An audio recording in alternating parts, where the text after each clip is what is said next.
بالکل صحیح. اس کے ساتھ سر یہ ضرور آخر بتاتے جائیے گا، آج کل عوام ڈالر کی قدر میں اضافے کے نتیجے میں بدترین مہنگائی ہے، عوام کا ناقابل برداشت ہے. چینی سمگل ہو رہی ہے، کھاد سمگل ہو رہی ہے، کوئی ایکشن ہوتا نہیں دکھائی دے رہا تھا. پھر اچانک ایک جگہ سے حکم آیا، کریک ڈاؤن ہوا، کچھ قیمتیں کنٹرول ہوئی. جی اس کا ایک ہی حل ہے، سیاستدانوں کی بے قدری ہو گئی ہے. پہلے سیاستدانوں کو اپنی قدر بحال کرنی پڑے گی، پھر ڈالر کی قدر آٹومیٹکلی ٹھیک ہو جائے گی. بالکل ٹھیک، بالکل ٹھیک. زرداری صاحب سر کب واپس آ رہے ہیں اور کب اپنی قومی سیاست کے اندر دوبارہ ایکٹیو ہوتے دکھائی دیں گے؟ بلاول صاحب ہیں جی، ادھر ہی ہیں، موجود ہیں، اور زرداری صاحب بھی انشاءاللہ 2-3 دنوں میں امید آ جائیں گے. اور بلاول صاحب اس وقت دورے پہ ہیں. زرداری صاحب تو ویسے بھی پبلک کی سیاست، وہ تو آپ کو پتہ ہے، وہ سیاسی جماعتوں کے ساتھ بیٹھ کے یا مذاکرات کے اوپر جو اسٹریٹ پاور ہے وہ تو آلریڈی بلاول ہی سیاست کرتا ہے، گلیوں سڑکوں کی سیاست، اور وہ بلاول کر رہا ہے. آخری بات، نون لیگ کے ساتھ پنجاب میں سیٹ ایڈجسٹمنٹ ہونے کا کس حد تک امکان ہوگا؟ یہ قبل از وقت باتیں ہیں جی، کسی کے ساتھ بھی ہو سکتی ہے سیٹ ایڈجسٹمنٹ، ضروری نہیں کہ صرف پاکستان تحریک انصاف کے ساتھ بھی؟ کسی کے ساتھ بھی ہو سکتی ہے. آپ میرے سے نام نہ لکھوائیں، کسی بھی جماعت کے ساتھ ہو سکتی ہے. بالکل ٹھیک، کسی کے ساتھ بھی آپ کی سیٹ ایڈجسٹمنٹ ہو سکتی ہے. ندیم چند صاحب، آپ نے وقت دیا، آپ کا بہت شکریہ. ناظرین، یہاں پر ایک اور بریک کے بعد آپ کو بتائیں گے کہ 190 ملین پاؤنڈ سکینڈل کے اندر ایک نیا کیا موڑ آ گیا ہے، کیا اس کے اندر فردر ڈیولپمنٹ ہوئی ہے، اور کس طریقے کے ساتھ ایک جو اکاؤنٹیبلٹی کے ادارے کو بتایا گیا تھا کہ پاکستان کو مزید 50 ملین پاؤنڈ کے لگ بھگ رقم ملے گی، اس رقم کا اب تک کیا ہوا ہے، یہ سب تفصیلات آپ کے ساتھ شیئر کریں گے. اسٹے ود اس.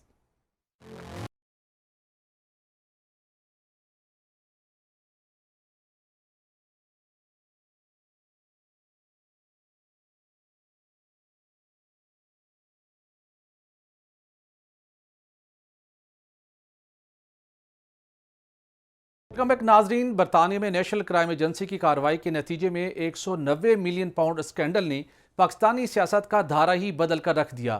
دسمبر 2019 میں وفاقی کابینہ سے انتہائی پراسرار طریقے سے ایک سمری کی منظوری لی گئی، جس کے نتیجے میں برطانیہ میں پاکستانی ٹائکون کے منجمد ہونے والی رقم سے 140 ملین پاؤنڈ قومی خزانے میں جمع کروانے کی بجائے سپریم کورٹ آف پاکستان میں جمع کروا دیے گئے، کیونکہ سپریم کورٹ آف پاکستان میں اس پاکستانی ٹائکون کی کمپنی کے خلاف کراچی میں اربوں روپے مالیت کی اراضی کی ایک ساتھ جمع ہونے کا سلسلہ جاری تھا. بعد ازاں نیب نے اس معاملے کی انکوائری شروع کرتے ہوئے 9 مئی کو سابق وزیراعظم کو گرفتار کر لیا. سابق وزیراعظم اگرچہ سپریم کورٹ کے نوٹس کے بعد رہا کر دیے گئے، مگر نیب کی جانب سے اس کیس میں سابق وزیراعظم، ان کی اہلیہ اور کابینہ ارکان کے خلاف تحقیقات کا سلسلہ بدستور جاری ہے.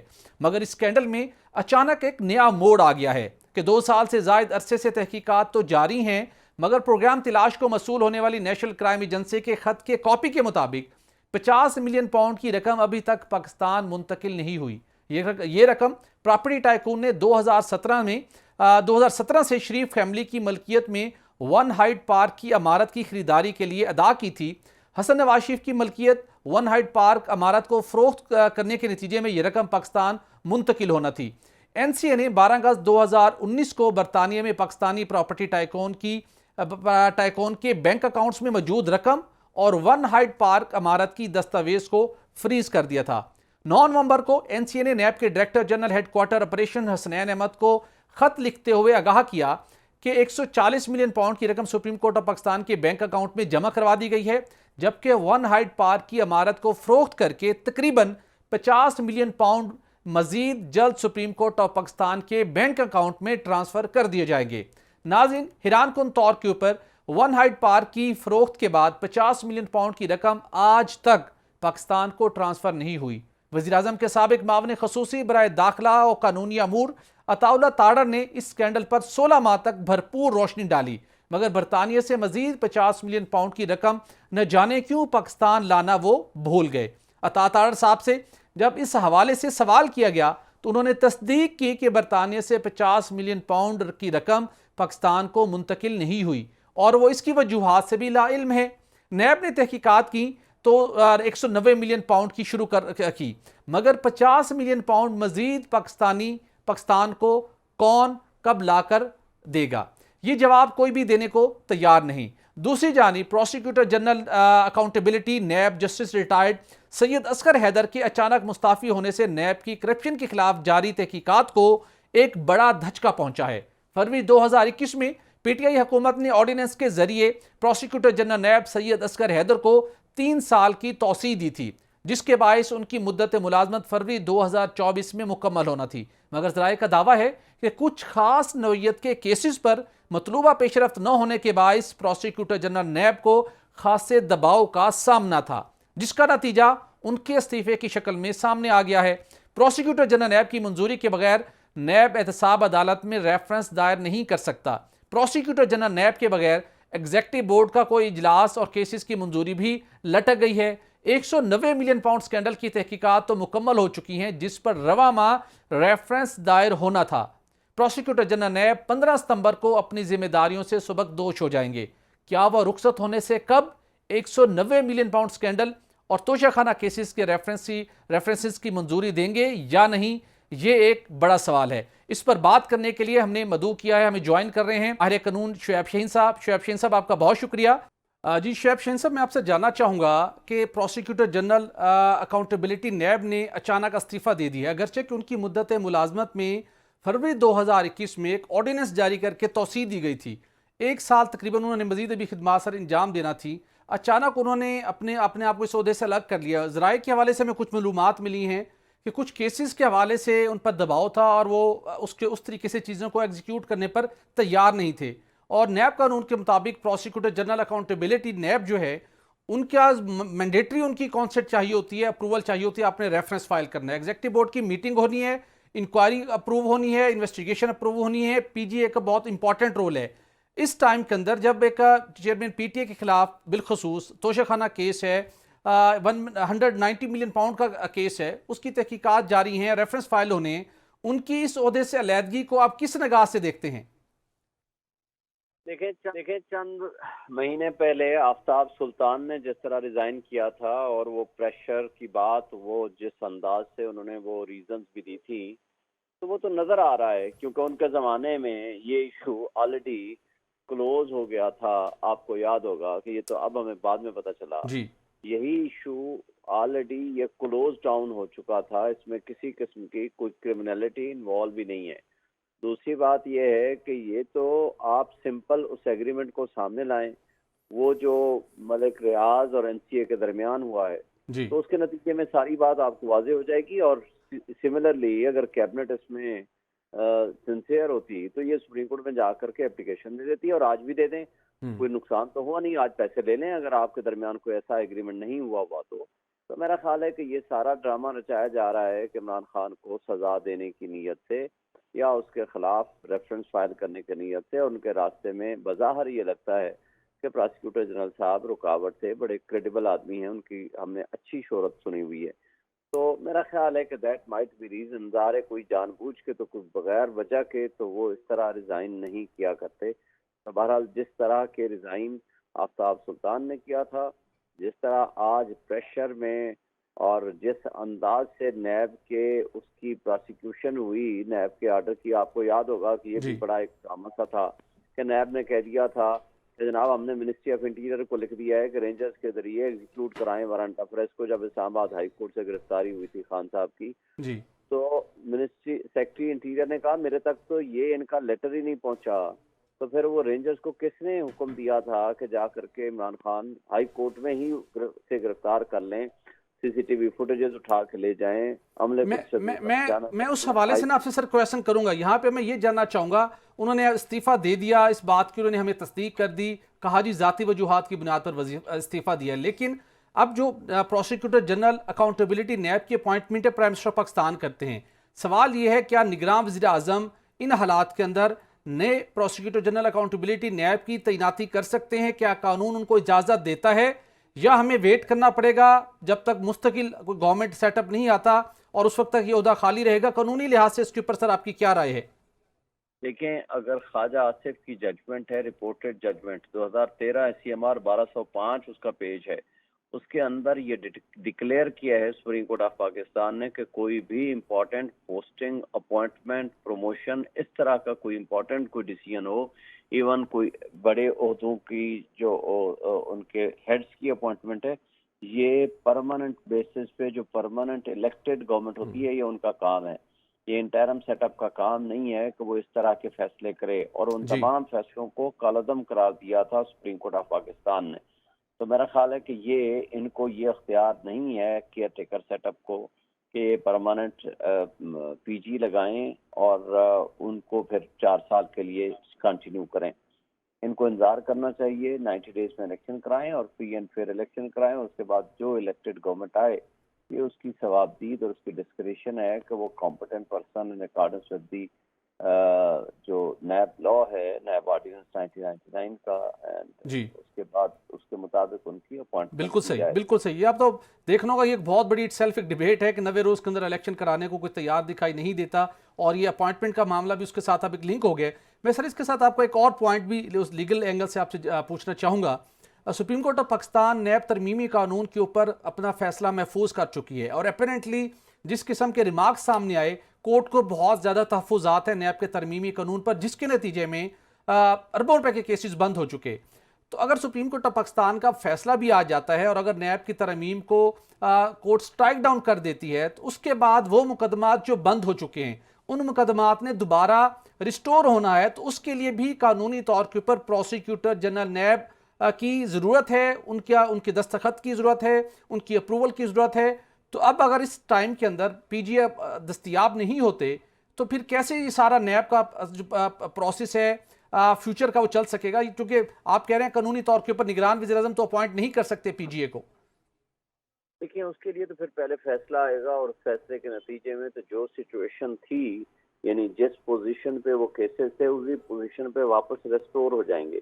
یعنی جو ریفرنس واپس بھیجا گیا تھا وہ آٹومیٹیکلی سبمٹ ہو جائے گا بیفور دی کورٹ.